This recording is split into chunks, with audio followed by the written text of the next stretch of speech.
Normally, a hit and run is they hit you and they run. I hit him and he ran. None of you guys told me I needed to bring a cloth to dry my hands with most public restrooms. Yeah, look at what you learned. You learned a lesson. Always have a cloth to dry your hands, or a jacket or pants. Your hands are clean anyway. You clean them really good and then you go, you're fine. Or in your hair, you're fine. You don't need a cloth every time. Beth says, but I ain't mad. I got some cool gifts and souvenirs buying them. Like, every negative experience that happens to you can turn into a positive. Think about that. Like, when you go to Japan, if something bad happens to you, that becomes a positive most of the time. A fun experience. I had my first car accident. I was, I think, 18 and a half. And I was heading to this city called Hachinohe. And the light was green for me. But a car turned on the light and I got angry at him. He ran the red light and turned, and I started chasing him. I was angry. I was a kid. And I was flooring it. I was doing quite a lot of speed. And he slammed on his brakes and brake checked me, and I smashed into him. Then the guy gets out of his car, and he's obviously some sort of Yakuza style person, you can tell. He had that hair. You've seen this Yakuza hair? It's punch pama, is what it's called. It's this tightly, tight perm. I don't know how to explain it. You could tell he was a scary dude. The fact that he got out of his car and ran back to me, angry. I rolled down my window. Then he stops, because he's not ready for a foreigner. Gaijin? And I'm hyped up on adrenaline because it's my first car accident. Nande aka de hashirunda? Why did you go on red? And he goes, aka janakatta. I said, sonna wake nai daro, ore ni ao dattara.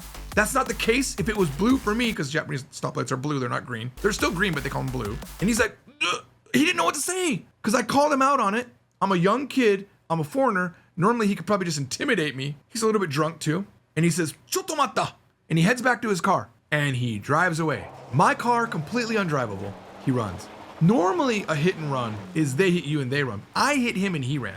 So I call 119. I think it's 119 or 110 for Japanese 911, right? 110番警察です。事件ですか、事故ですか？ですね、事故があってるんですけれども、交通事故なんですけれども。そうですね。And the police come. I had no other option. And they're measuring my skid marks and his skid marks. And they run out of tape. I was going so fast that they ran out of tape. And they said, how fast were you going? And I was going like 90. And I go, about 70. Obviously a lie. They put me and my friend Chris in the cop car. And the whole time, I'm not upset at this negative experience. I'm like, this is my first accident. So cool. I didn't die. And I'm in the back of a police car, which is really cool. That's so fun. And then I got to the Hachinohe police station. And by the way, you should know, Hachinohe City is about 30 minutes away from Misawa City, which is where there's a large military airbase with 50,000 Americans. So there are a lot of Americans that go to this city. It's one of the biggest cities in that area. We get to the station. I'm walking through all these police desks, police at their desks typing up paperwork, and they sit me down and they're like, do you need an interpreter? I'm like, yeah, daijoubu desu, irimasen. No, I don't.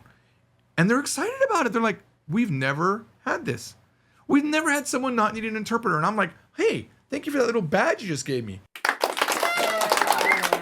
The first time the Hachinohe police station has had an accident with a foreigner and didn't need an interpreter, that is an honor that I'll take. And I talk to this day, 30 plus years later. I'm excited about this event. And they took all my information. There's no problem. My car gets repaired, insurance, no fault. I don't get a ticket written. They're very kind to me.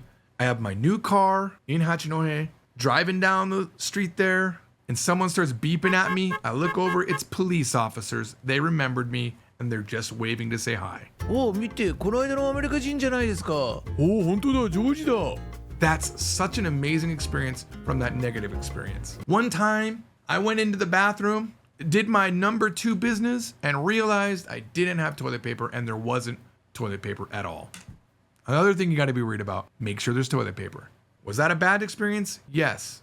But what you don't know is I had filmed before that. I was making content for it. And I had panned around the bathroom and said, guys, when you can't find a Japanese bathroom that's a sittable toilet, look for the handicap bathroom. And I had found a handicap bathroom and I was showing them the handicap bathroom. This negative experience turned into really funny content because I was like, guys, let me show you this bathroom again. What do you not see? It's toilet paper. Now, luckily, there was a sink. I had to wash my butt with my hand. It is a horrible experience that's so funny in retrospect and taught me a lesson. Make sure you look for toilet paper. I do it all the time. I always look for toilet paper now. If you have a bad experience, it's often going to be a great experience. So honestly, you should probably hope you have a bunch of bad experiences when you go to Japan, because they're going to become the stories you talk about when you're fluent later on your own YouTube channel, theoretically. Z Caliber says, "Tasukete toilet paper ga nai." That's a good phrase to learn. Always Stream says, "You never know where these stories are going to go with George." True. You never know. Never know when toilets are going to be involved.